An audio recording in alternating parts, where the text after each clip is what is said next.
আপনি যদি PCOS patient হয়ে থাকেন এবং ওয়েট লস করতে চাচ্ছেন তাহলে ততক্ষণ পর্যন্ত আপনার ওয়েট কন্ট্রোল করতে পারবেন না যতক্ষণ পর্যন্ত আপনার ইনসুলিন রেজিস্ট্যান্স ম্যানেজ না করছেন। ব্লাড সুগার লেভেল যখন আপনি কন্ট্রোল করবেন তখন দেখবেন ধীরে ধীরে আপনার আদার্স যে হরমোনাল ইস্যুসগুলো রয়েছে ওগুলো কন্ট্রোলে চলে আসছে। পিসিওএস একটি মেটাবলিক ডিসঅর্ডার। এক্ষেত্রে আপনি কম খেয়ে বা ক্যালোরি ডেফিসিট মেনটেন করে ওজন কমাতে পারবেন না। কম খেলে বা সকালের নাস্তা স্কিপ করলে দেখা যাবে এটা আপনাকে একটা ব্লাড সুগার রোলার কোস্টারের মধ্যে ফেলে দিছে।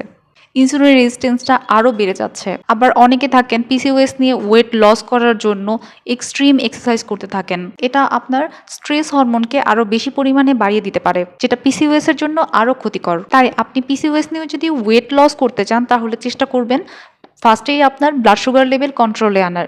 এক্ষেত্রে আপনি প্রত্যেক বেলা খাবার পরপর 10 মিনিট করে হাঁটার চেষ্টা করুন, যেটা আপনার প্রত্যেকদিন 5 কিলোমিটার হাঁটার চেয়েও ভালো কাজ করবে। এছাড়াও যদি আপনি জিম জয়েন করে থাকেন তাহলে আপনি 30 মিনিটের মতো ওয়েট লিফট করতে পারেন, এটাও খুব ভালো কাজ করবে আপনার ওজন কমার ক্ষেত্রে।